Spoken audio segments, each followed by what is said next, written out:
Welcome to the Knowledge for Men show. Your life will never be the same. Your level of success will seldom exceed your level of personal development. I want to die empty of regret. I want to die empty of my best work. We don't understand who we are. Instead, we're living out somebody else's narrative. What one man can do, another man can do. If it's been done, it can be done again. Being yourself and being your truest, most authentic self in every moment. If it scares you or makes you a little afraid, do it. Follow your heart and your gut. The first stage, I think, is finding you, like finding out who I am today. Stuff will not work. You will have things that fail. Success is when you're a happy, fulfilled person. How do you define success? It's your life, and you are the creator of the movie script that is your life story. Attention, if you are a frustrated man who feels like he is not getting the results he wants in his life, health, wealth, relationships, and personal growth, then I've got a powerful free video training for you to help you become a strong, grounded man so you can unlock unlimited power in your life, business, and relationships. Go to kfmconfidence.com to get instant access to this training. Again, that's kfmconfidence.com. If you want a Cliff Notes version of the best material that I've learned after 300 interviews on this podcast about being a stronger, more powerful man, then it's all here at kfmconfidence.com. All right, guys, welcome to the show. I'm here with JP Sears. He's an emotional healing coach, international teacher, world traveler, and author. Also does retreats around the world. I believe he has the first and only book that is organic and gluten-free. Is that right? That's definitely true, according to me. Yeah, I thought that was funny in your book trailer. You guys got to check out his trailer. It's hilarious. But JP, we start off every show with a favorite success quote or some sort of saying that the guest has lived by that's helped them on their journey. So what do you got for us? You know, one that speaks to my heart and soul is nothing is as it seems, period. And I find that keeps me growth oriented. It keeps me embracing change, not stuck, constipated in my own dogma of what has worked for me, but embracing change that will even be an upgrade. So nothing is as it seems. It's helpful to me, at least so it seems. And I guess by the nature of the quote, maybe it's not helpful if nothing is as it seems. So let's put this in a context here. Like, what kind of example, let's say a guy's waking up, going throughout his day. Like, what kind of example can you put together here so the audience can better understand this? Yeah, so to me, it's kind of like we always look for more depth inside of ourselves, and this quote helps me do it. So it might be like, wow, I really have the desire to put together this event where I'm going to have like 5,000 people. It's going to be a live event. Like, that's awesome. Yeah. But if nothing is as it seems, then the question to ask is, okay, like what's really going on? What's really my desire? And I might be coming from a place of feeling insignificant and empty inside and trying to escape that.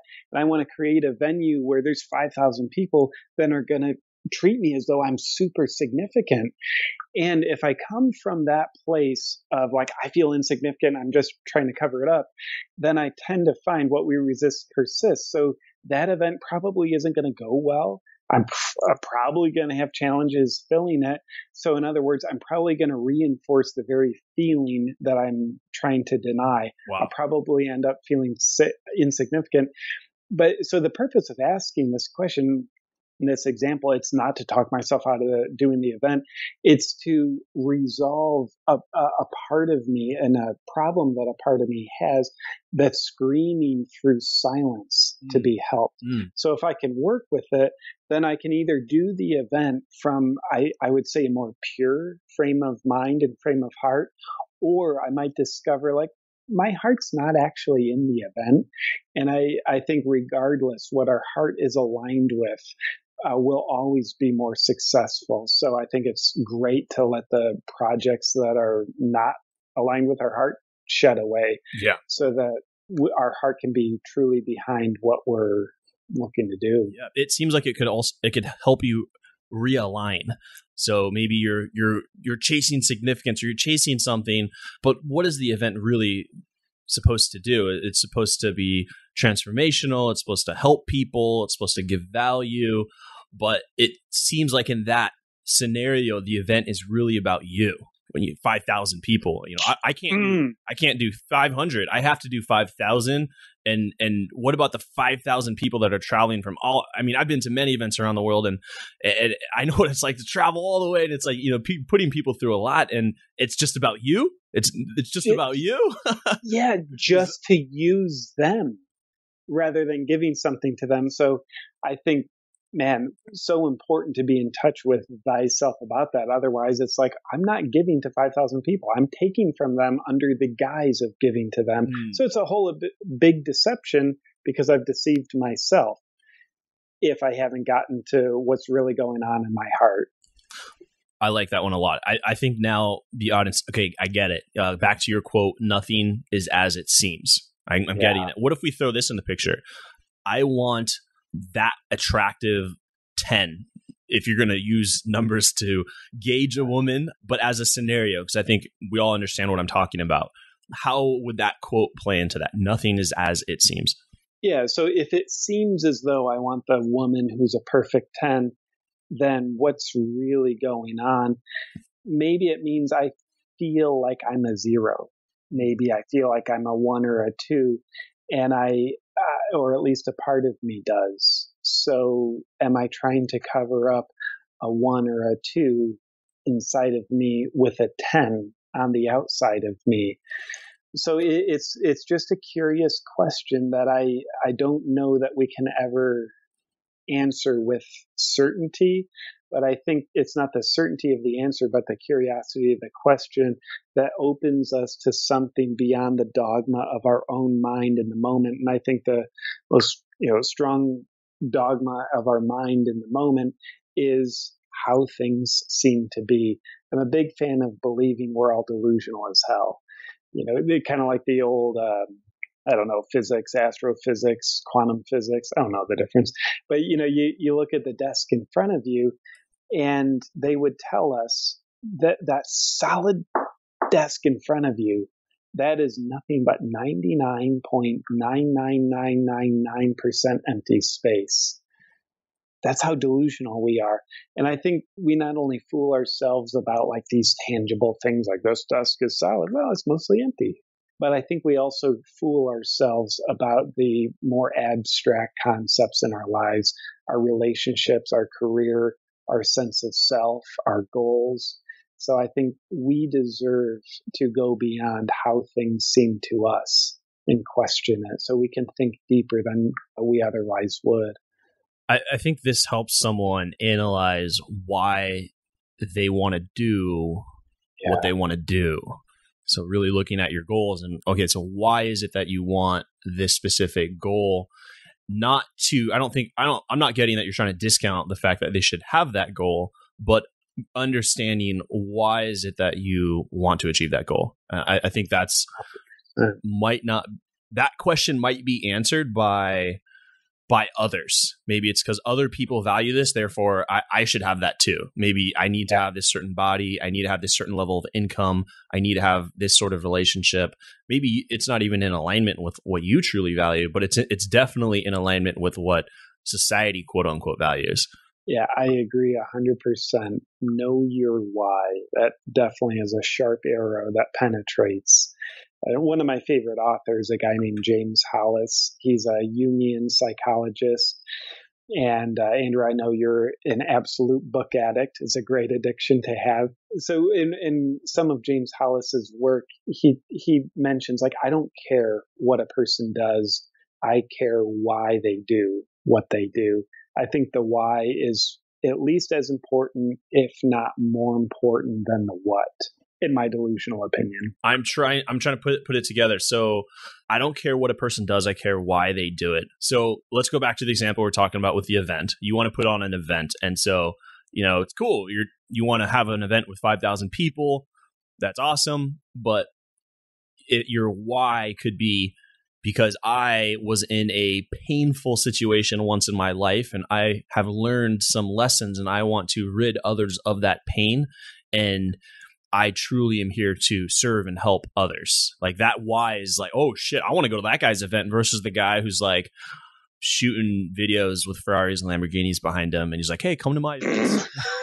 come to my event. Not naming any names. Nobody knows who you're talking about. I actually just did a video about, we're talking about Ty Lopez, and I've met the guy and all that. I did a video about it, explaining why he does it and everything. But anyways, back to the point. I think you would be much more inclined to want to attend your event coming from a place of service rather than someone's event where it's coming from a place of, what would be the correct word here that I'd publicly like to share, coming from a place of, it could be insecurity. It could be selfishness. It could be my own self-interest. I think that's my own self-interest.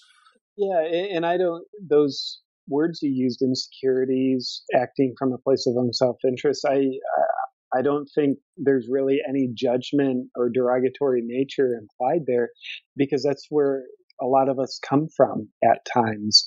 Yeah. And so when someone's, the example, I'm going to put on an event, come see it.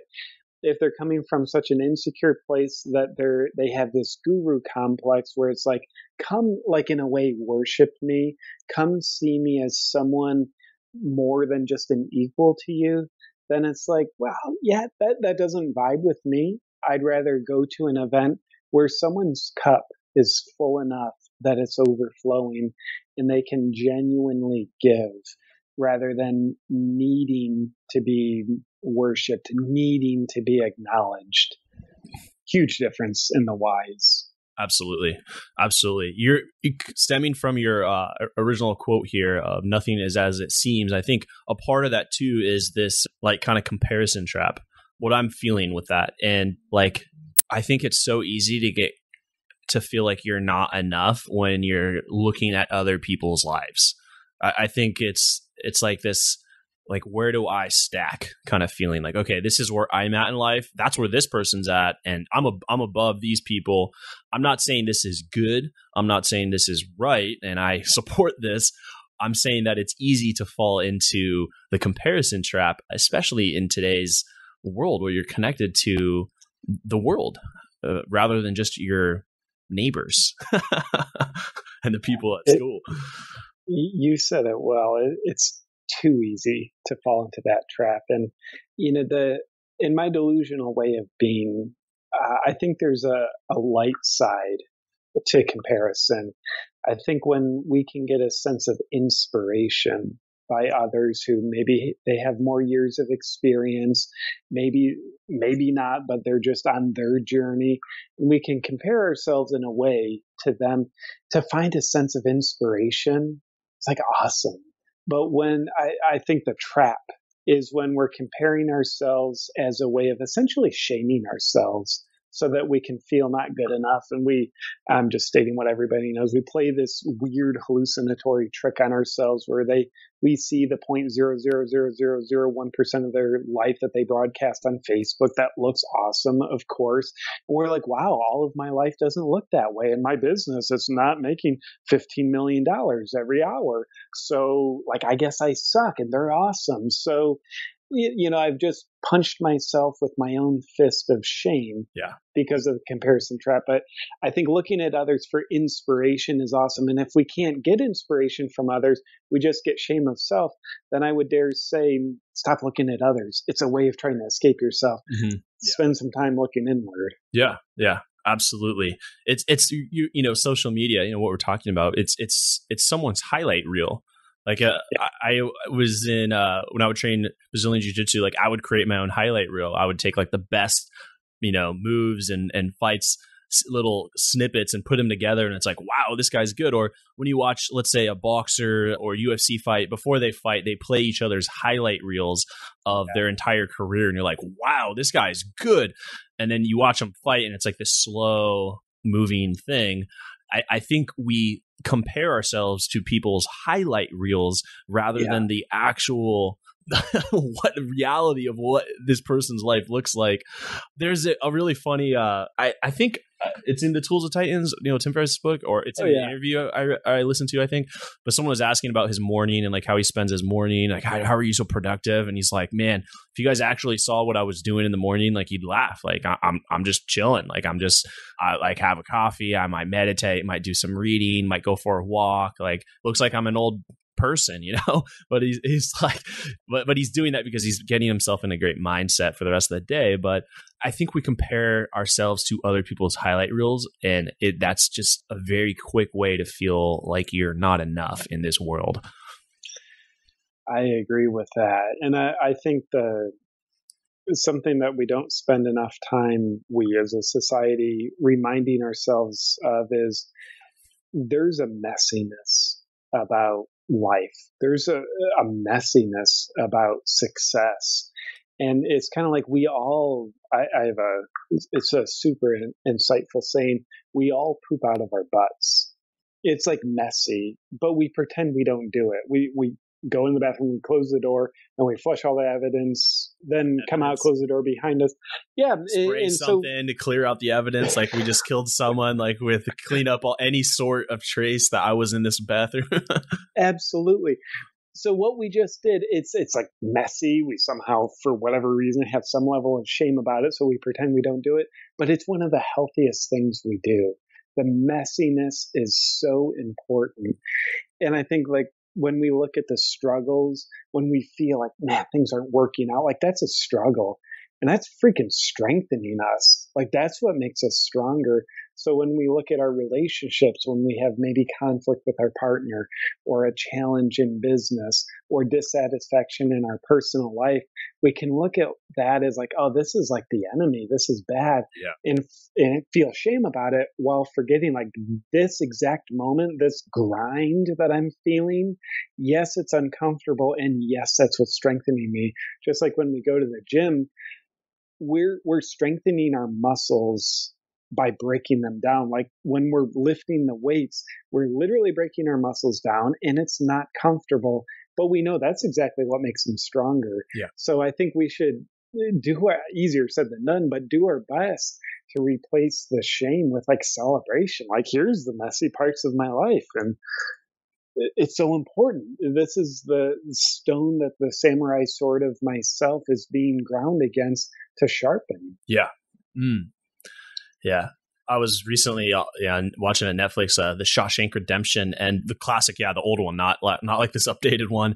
The classic. I didn't know they did a new one. Oh no, they didn't. I'm just saying it's. I'm watching the classic one here, like okay. just the old one, and the scene where one of the main characters, like when he's escaping jail or he's making a run for it, he has to climb through literally a river of shit to get to the other side to freedom. I don't know if everyone caught that. I think most people were like, "Oh, that sucks." But what I saw was a man who is willing to do whatever it takes to get to freedom. And you were talking about pooping, so I thought of this river of poop. Sometimes you have to climb through a river of shit to get to freedom, and that shit could be, business failing. It could be a broken relationship. It could be a really tough conversation that you have to have. It could be going through something that is really hard. It could be studying really late at night for months on end or years. It's like, in order to get to freedom being whatever you'd like to associate with that, sometimes you're gonna have to climb through a river of shit. Yeah. And to me, that's what gives it more meaning. Like if someone came up to me and said, JP, here's a first place trophy. You won. Like that, whatever, I'd probably throw that away because I don't want to clutter in my house. But if I earned a first place trophy in a race or award, like that would have more meaning. And the earning is the struggle. The earning is swimming through the shit. And man, that's like, we wouldn't have meaning in our lives if it wasn't for the shit. And it's just weird how, and I'm going to own this, I have so many parts of me that are just hypnotically programmed to have shame about the shitty struggle, rather than realizing not only is this okay, but this is what makes me stronger, and it's what gives me more meaning in my life.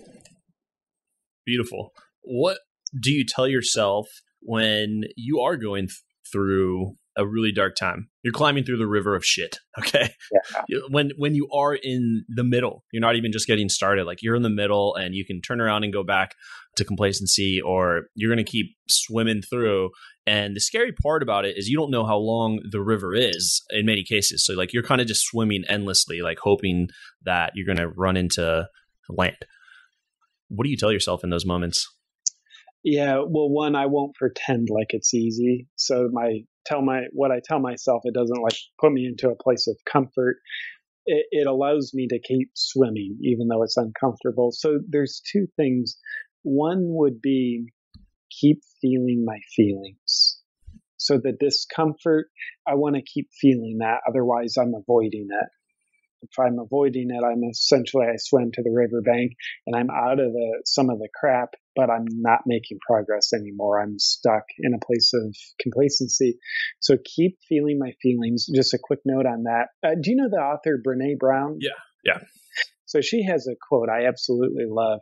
He or she who's willing to be the most uncomfortable is not only the bravest, but rises the highest. I think embracing discomfort it's a biohack for growth. It's a biohack for success.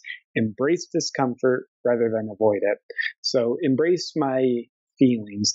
The other thing I tell myself is keep following my heart. To me, when I'm in alignment with my heart, like, okay, I might have this project, this vision. It's a struggle. I'm in the river of shit. But if my heart feels this sense of lightness, like subtly inside, okay, I know that's my inner compass pointing in this direction. If my heart feels like this subtle sense of heaviness, I know like, well, I can't go in that direction because my heart's not in alignment with it. So if my heart's in alignment with something, even though it's maybe painful, maybe a big struggle for some unknown period of time, I want to remind myself to follow the North Star of my heart. What if in that moment, following your heart, like what if your heart is telling you to play it safe, but like, intuitive, like you're like, no, like I want to, like, what if the heart is actually resistance? Like it's. Yeah. And this might be semantics, but I would dare say from my perspective, the heart's not about playing it safe. I think the mind, kind of our egos, are all about playing it safe. But so let's just say there's a big feeling that says play it safe. I do my best not to follow that. In my office, I have a picture of me in midair. I'm doing like a 50-foot cliff jump in Kauai, just into the open ocean. Really scary. But I have that picture to remind me, lean into the risk. Not lean towards safety, but lean towards the risk. So I do my best to not play it safe. Yeah. I've spent a lot of time doing that in my life, and that's taught me not to do that. And that's not to say that I never play it safe or I never will play it safe. It's just that I play it less safe than I normally do. So if like in my gut, my heart, if I know like, okay, I have passion about this, then I'm willing to encounter the risks. Even though to me, there's always kind of like the mind generating these feelings that say, play it safe. I think our minds are all about self-preservation, but our hearts are about self-realization. And I think self-realization means we're going to journey through the metaphoric dark forest of mystery and discomfort. But self-preservation is all about let's build a safety nest. We'll call it our comfort zone. And even though our comfort zone will soon become a coffin, we'll at least feel safe in this thing that's killing us. Yeah. Says the mind. Yeah. This thing that is killing us. When have you ever, just played it safe and just won? You're like, oh man, can you imagine? Like, if you really think about it, like you have this moment where you get to make a decision it's going to be risky, or you can fall back into the life that you already know. And if you fall back into the life you already know, has it ever just like, oh man, like that, like, can you write a book about that? Like, I was almost about to do it and then I turned around and went back home. I excelled at playing it safe. Here's how 3 easy steps to playing it safe. Yeah. And, on your brilliant question, just a footnote on that is like, who do you admire, and what are the risks that they've taken that now cause you to admire them? Because in much the same light, I doubt, like, whoever it is we admire that inspires us, I doubt they're playing it safe remotely inspires us. I'm guessing that all of them have taken some kind of risk, if not repeated risk, in order to encounter results that are not normal. Yeah, in all theaters too. This doesn't just apply if we're talking about entrepreneurship or business, but I mean in art, like artists have to take risks. For sure. Engineers have to take risks when they're building. Military, of course, those that shine, they were taking risk. In every theater of life, those who lean into their risk more often will reap greater reward in life. And I think it's funny. The more we take risk, the more used to the discomfort of the risk we get, and the more it trains us that we're not going to die from the discomfort. So it's like we build up a sense of more comfort with the discomfort. Thus, we can take bigger risks, risk more often. And I know for me, what was really risky for me when I was 20 years old is a walk in the park for me now, 16 years later. But a willingness to take a risk and then take another risk, I think, is what builds up our tolerance and our strength, so that what used to be a risk for us, like now, that's not even stimulating. It's so easy. Yeah, it's, I guess, similar to when you're working out in the gym, where I remember when I couldn't put up I remember when I first put up my, 2 45-pound bar dumbbells on a bench, and I was just like, oh my gosh, like I'm going to be the next Arnold. Like, I'm like, this is amazing. Like, that's so much weight. And then now when I look back at that, it's like, it feels like a feather. It's like, I don't even notice it. But back then it was so hard. And, you grow and those risks become easier. So how, here's a question, kind of putting together some of the things we're talking about, like how much risk are you willing to take to reach your freedom? That's a good question. I don't really have a great answer for it, but I will say this rambling answer. To me, like, how much risk? An amount in any given moment that challenges me, but doesn't overwhelm me. To me, a challenge is something like, wow, I'm hopefully scared, but I can still function. Right. But if something is so overwhelming, like I can't even function here, it's like, okay, I'm going to realize I'm a mortal human being. And I do have my limitations. I don't have to pretend I'm a superhuman, limitless person. So if something is a huge risk, but it overwhelms me, I'd like to have enough self-boundaries and self-respect to acknowledge that and say, no, not right now. Surfing a 50-foot wave when I don't know how to surf a 5-foot wave, no thank you. But when I know how to surf a 5-foot wave, then hopefully I can say yes to the 8-foot or the 10-foot wave, and maybe get to the 50-foot wave.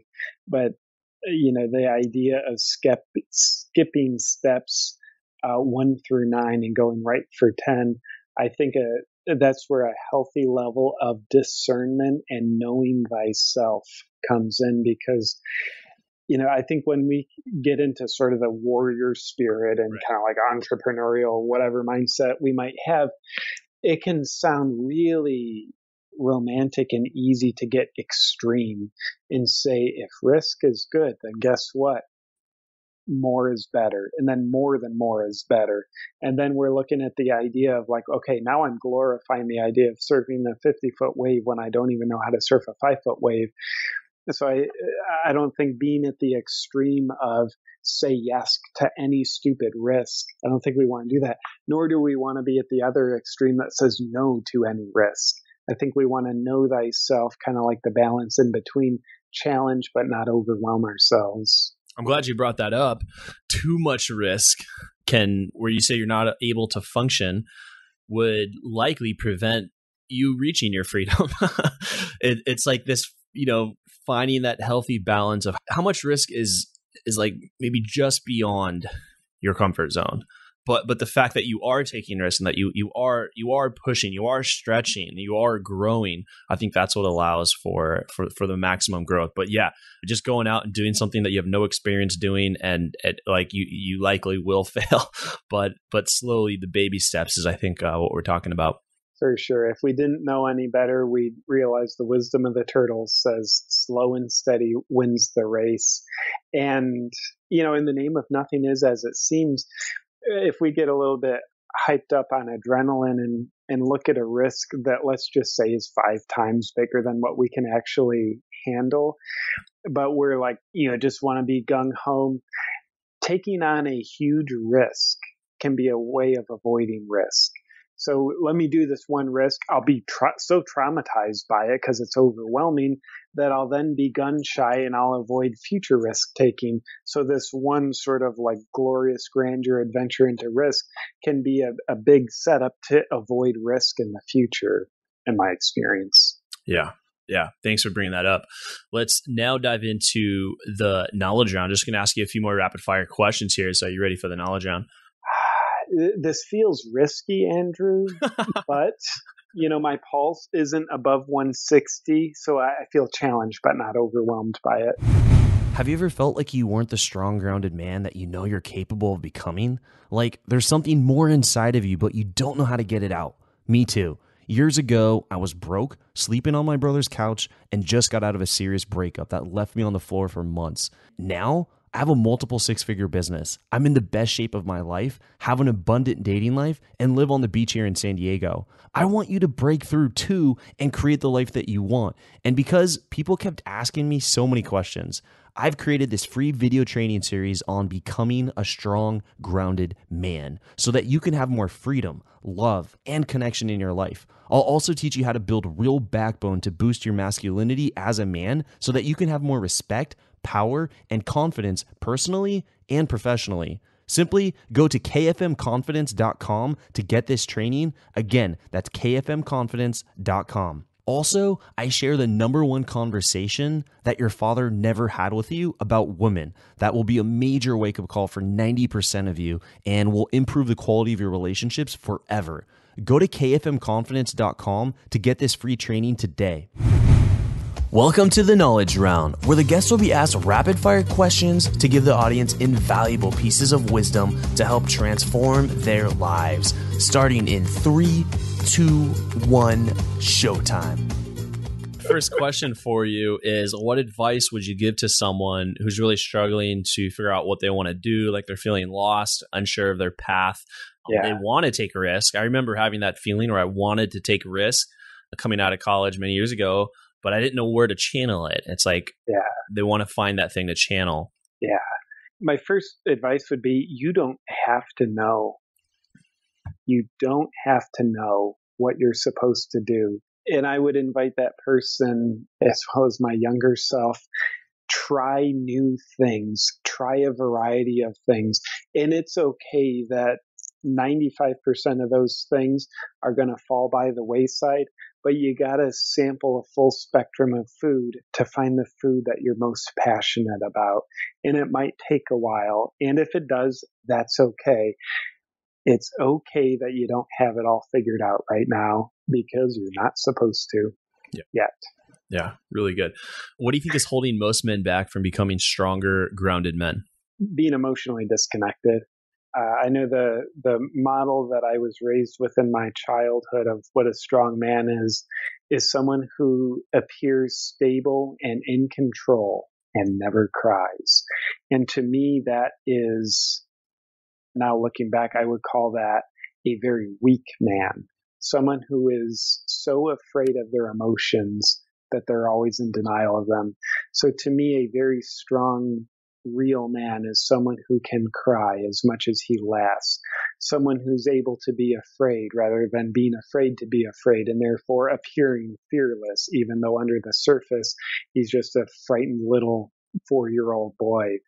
So connecting to emotions, I think, is man's greatest opportunity for empowerment. Yeah. What do you think happens to a man who hides these emotions, puts them away, locks them away? I think destruction happens. I think emotions, like, it's not some airy-fairy imaginative thing. Just because we can't like physically feel the emotions, even though like we actually do in our body, but we can't like put them in a jar and like there's 3 liters of emotions right here.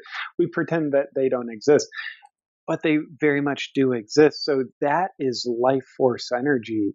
And when we don't allow the life force energy to be expressed in a direct, healthy way, that energy has to do something. Like it doesn't just evaporate.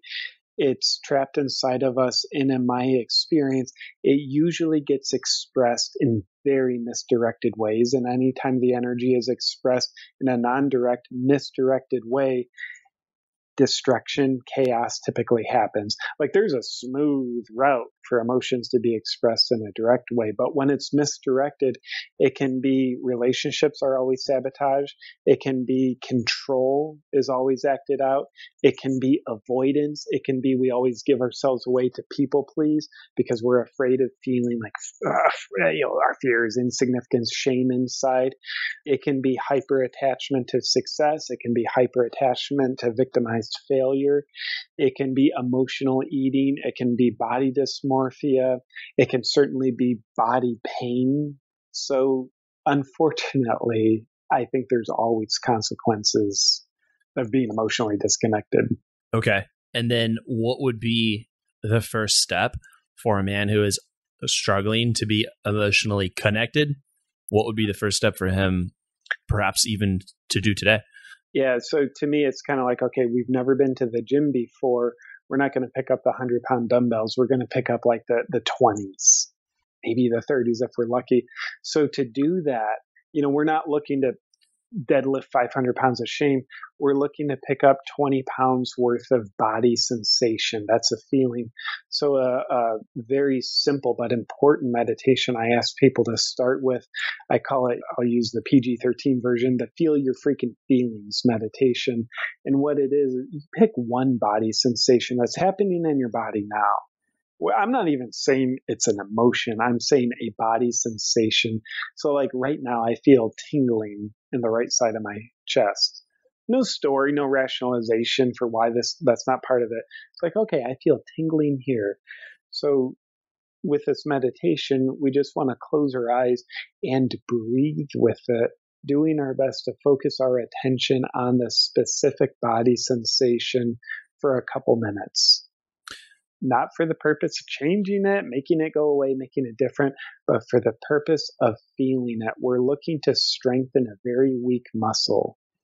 So that would be the first step, is just being aware of body sensations, because that's pretty easy to do. Like right now, I've been sitting all morning, so I'm feeling discomfort in my butt right now. That's Absolutely. Easy. But deeper, if we were to continue going deeper, it would be like perhaps diving into things that I've been ignoring. There could be a girl, or there could be this conversation left unsaid with my dad or brother, something like that. Perhaps. Sure. Absolutely. And I really want to honor the simplicity of it. Like, okay, if it's my butt's hurting because I'm sitting, cool. That's a body sensation. That's going to be 20 pounds of weight that'll strengthen the muscles. And when you said be aware, like absolutely. And I would just add to that, feeling oriented awareness of the body sensations, because it's easy to like, okay, I feel my butt. Now I'm mentally aware of my butt. I'm mentally aware of my butt. But we want to really bring our awareness down into our body and feel the freaking feelings rather than thinking about them. My modus operandi, man, I have so many years of programming to think about feelings rather than feeling feelings. Feeling feelings, in my experience, is what digests and processes them and therefore makes us stronger. Thinking about feelings is an avoidance mechanism, in my experience. Great. Yeah, we dove more into that. I'm glad that we did, because I think that was helpful for a lot of the listeners. Now, so you have a book here for the audience. So to give credit to yourself, How to Be Ultra Spiritual, which you guys got to go to the website and check out the video. I think you'll see a different, maybe not a different, but a very humorous side of JP that I think you guys should definitely check out. But for yourself, JP, what have been 3 of your most influential books that have helped you on your journey, and briefly why? Yeah, the first one is called Conversations with God. by Neil Donald Walsh. Have you by chance read that one, Andrew? I've heard about it. Yeah. It's not a religious book. It's much more philosophical. Okay. But man, that one, that got me kind of really in alignment with this conversation, much more in touch with the why. Why am I doing this? What's my deeper purpose? So it really got me in touch with, I'd say, like deeper elements of myself beyond the need to just live life in a way that gratifies me on the purpose or on the surface. I would dare say also, next book I mentioned, James Hollis earlier, he's got a few books. One is called What Matters Most. And I love that book. And why? It helps me embrace change. It helps me take a look at what has served me really well and let it go when it's not serving me any longer. I just absolutely love that book. And then I get a little cliche and say my third book would be The Power of Now by Eckhart Tolle. I think that book, it's not a complete philosophy in and of itself. I don't know that it claims to be, yet it is such a valuable dimension of kind of like living our life rather than deflecting from our life and always living in the future, always living in the past. So to me, it brings quite a bit of power to my day when I can be a little bit more present. And I think The Power of Now helps me avoid some of the hiding places in my life where I otherwise avoid my presence. Yeah. I think if you're living in the past, you could be suffering. If you're living or you're anxious, if you're living in the future, it's like you're definitely not, living today because you're living for tomorrow. Sure. Tomorrow gets better. Tomorrow gets better. Tomorrow gets better. It's kind of like you're in a kind of a rat race for the future. You're just constantly chasing, hoping that tomorrow's when I live, but not today because I have to sacrifice today in order to have tomorrow. Yeah. But that book helps you enjoy. I think the journey is what I've picked up from The Power of Now. I don't know that I want to be like that, but I definitely don't want to be like that. He does have great wisdom to share. And so definitely that book, each page, if you haven't read it, is like at first, because I highlight and stuff, I take notes, but you just end up highlighting the whole book. And you're just like, all right, I guess this whole book it's just full of nuggets, and it takes a couple hours just to get through a chapter because you're just like thinking like about what he just shared. But yeah, great books. Glad you recommended them. Now, this next one is more of a scenario, JP. So imagine you had 60 seconds with 20-year-old JP. If you could envision where he was personally, professionally in his relationships, and knowing what you now know today, what would you tell him to do? What would you tell him not to do? Yeah, I think I would remind him, you're pretending to have it all figured out. You don't have it all figured out. I can see through you, and it's okay that you don't have it figured out. You're supposed to be curious, and you'll find your way. You don't have to pretend that you've already found your way. And prioritize connecting with people rather than just trying to be productive all the time.